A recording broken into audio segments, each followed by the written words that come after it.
नमस्कार दर्शक बंधु आपण को पुणी थे स्वागत करुच्ची ओडिया टीवी यूट्यूब चैनल रे। आज आपण जो टॉपिकटा रही से टॉपिक हूँ प्रधानमंत्री आवास योजना को नहीं।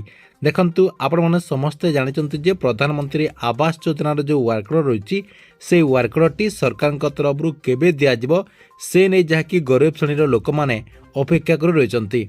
मेनली जो मैंने आपणकर आवास प्लस एप्लिकेशन माध्यम सर्वेटी को कंप्लीट करुँच से जहाँकि अपेक्षा कर रही जे सरकार तरफ केबे वर्कलोडटी दिज्व। तेबे सरकार तरफ गरीब श्रेणी लोक मानू केबे वर्कलोड दिज्व एवं वर्कलोड सहित आपणकर जो 40,000 टंका प्रथम किस्ती मिली थाए से प्रथम किस्ती टंकाटी दिज्व एवं से नहीं कौन अपडेट होती एवं केबे आपनको ये वर्कलोड मिलबार संभावना रही ता सहित क्यों माने प्रथम फेज्रे घर पाइपर सबकि जहाँकि आपण को मुझे वीडियो माध्यम जनईदेवी। आपण मैंने वीडियोटी को शेष पर्यंत देखला परे से नहीं पूरा इनफॉरमेशन टी जानीपारे से वीडियो को गोटे लाइक करूँ। जो मैंने चैनल टी को सब्सक्राइब करना चैनल टी को सब्सक्राइब कर दिंतु।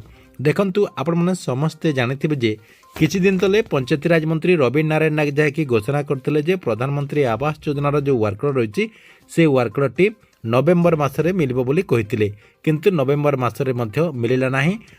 पुणी थे जहाँकि माननीय मंत्री घोषणा कले जे प्रधानमंत्री आवास योजनार जो वर्कलोड रही से वर्कलोडटी जनवरी मासरे दिज्व। देखंतु जनवरी मास आपणकर सरीगलानी एपर्यंत सरकार तरफ प्रधानमंत्री आवास योजनार वर्कलोडटी दि जाए ना।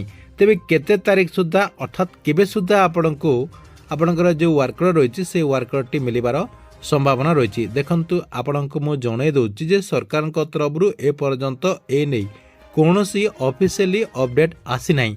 तथापि जहाँकि अनुमान करा जाउची जे फेब्रुआरी मासर शेष आड़क आपणकर ये जो वर्कलोड रही प्रधानमंत्री आवास योजनार जो वर्कलोड रही से वर्कलोडटी मिली पारे। अर्थात फेब्रुआरी मासर आपणकर जो बजेट रही बजेट सरीगला परे आपणकर 15 तारीख पर आपणको प्रधानमंत्री आवास योजना अधीन में वर्कलोडटी मिलिबार संभावना रही। हूँ तो आपणको आगरू मध्य मिली पारे, किंतु आशा करा जाउछि जे 15 तारीख पर अर्थात फेब्रुआरी मासरे आपण मानकु जे कोनोसी समय रे वर्कलोड मिलिबार संभावना रही।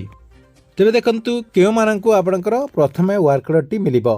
देखंतु माननीय मंत्री तो कहि सारिचंती जे सरकार तरफरु आपणकर 36 लाख लोक आवेदन करथिले, किंतु राज्य सरकार जहाँकि 34 लाख हिताधिकारी जहाँकि लिस्ट देइचंती एवं कहिचंती जे प्रथम फेज रे 10 लाख हिताधिकारी को वर्कलोडटी प्रदान करा जिवो। सरकार तरफ फेज वाइज जहाँकि घर दिज्व से प्रथम फेज रे 10 लाख हिताधिकारी वर्कलोड पाइबे। तेबे देखंतु आपणकर ये जो वर्कलोडटी दिज्व क्यों माने 10 लाख लोक पाइबे।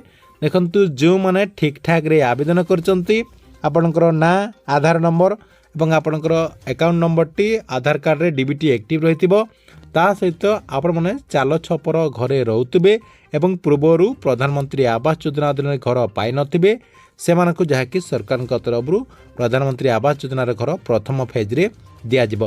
कहबाक गले एथर आउ आपणकर ये जो घर रही घरटी बाटमारणा हेब नाही, केवल योग्य हिताधिकारी घर पाई परिबे। कहीं सरकार तरफ एआई माध्यम रे वेरिफिकेशन करा जाउची। जो मानक पाखरे चाल छपर घर रही गरीब श्रेणीर लोक अटंती से मानकु जहाँकि आपणकर घरटी प्रदान करा जिवो।